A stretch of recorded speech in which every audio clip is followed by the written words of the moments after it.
Hey guys! So for today's video I thought I'd do a little sort of explain about BHAs and AHAs. So these are stuff you come across quite a lot in more Korean, East Asian skincare, but you don't really get them so much in more Western stuff. But recently I've been seeing AHA and BHA products quite a lot more on the shelves in the UK being offered by these Western brands. So I thought, because it can be a bit confusing, especially at first, if you don't really know what all these different names mean. So I thought I would do this little video to explain some of the basics of BHAs and AHAs. So AHA stands for alpha hydroxy acid. And although the word acid in a skincare product might sound a little bit scary, it's basically a chemical exfoliator. So instead of using physical exfoliators, which can be quite harsh on sensitive skin, and it can also irritate it quite a lot, especially if you've got sort of breakouts.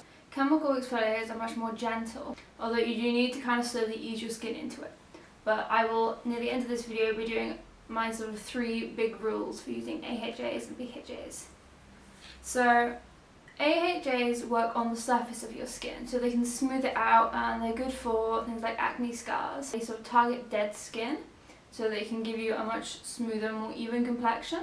So you can get a lot of AHA products in Korea. I thought I would show you just one example you can get in the UK, and you can also get this in Europe and America. And this is the Soap and Glory Scrub Your Nose into an AHA facial scrub. And this, like with a lot of these Western ones, where they do incorporate AHA and BHAs, it is quite strong. So you do have to just be a little more gentle than you would if you were using, for example, Korean ones. With this Soap and Glory AHA scrub, you put it on your T-zone. It says leave for 2 minutes, but to be honest I would only leave it for 1. And then you just wash it off. Like, you can use it in the shower or over the sink. Start off with these about once a week really, and you want to just build up the tolerance to your skin. So BHA stands for beta hydroxyl acid. BHA is the one that gets under your pores, so it can unclog them. It can help with blackheads and whiteheads. The most common form you'll see this in is salicylic acid. So I've just got here an Una Brennan Super Facialist Salicylic Acid Anti-Blemish, and this is just a cleansing wash. And this, there weren't that many salicylic acid products the last time I went into Boots, but there kind of weren't any a short time ago, so I think you're probably seeing these quite a lot more. So I thought I'd just give you guys 3 main rules that I personally find are the best things to keep in mind when you're using AHAs and BHAs. So the first one is, if you're new to AHA and BHA, start off slowly. So you can use them sort of once a week, and you know, if you're worried about it being too strong for your skin, don't be worried to dilute it down with water or another cleanser, or even a toner depending on the product. The more you use them, your skin will build up a tolerance to them, then you can use stronger amounts. But if you can, and admittedly the Western products often don't label what concentration it is, but try and start off with low percentages of AHAs and BHAs in your products. My second rule is don't mix AHAs and BHAs. So I mean, you could use them both in the same day. If you wanted to use AHAs in the morning and BHAs in the evening, that's fine, but just don't mix them together, because you don't want to, apart from anything else, over exfoliate your skin. Also, if you're on strong acne medication, I would be careful with using AHAs and BHAs together with the medication. So avoid that unless you've consulted a dermatologist first, because they'll know what concentrations and what ingredients you can put together. You can get products that combine them, so like this Cosrx AHA BHA toner, and when they're combined, that's fine to use, like when they're combined in a product, but just don't put them together, because say if you combined these two, this one in particular has a pretty high concentration, so if you combine these two, the concentrations together is probably higher than just in this one alone.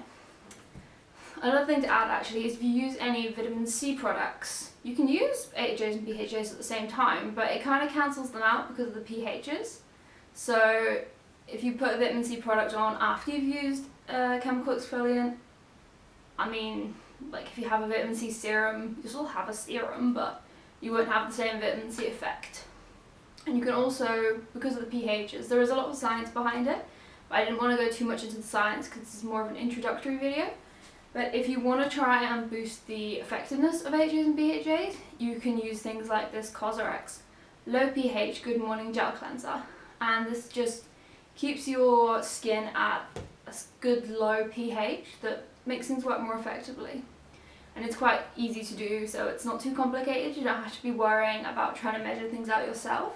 You can just kind of use that quite easily as your morning cleanser. My third and final rule is, if you don't already, at the end of your skincare routine, put sun cream on. So AHAs and BHAs can increase the photosensitivity of your skin, so it could make you more prone to getting a bit sunburned basically. So even if you live in somewhere where there's not a lot of sun, so like even in the UK, then it's a good idea to finish off with sun cream. And if you're at all into Korean beauty, you'll know that sun cream is a key product because it's also great for anti-aging. So I hope you guys found this video useful and you have a bit of an idea now of what AHAs and BHAs are. And if you like this video, please like below and subscribe to my channel, and I'll see you guys soon.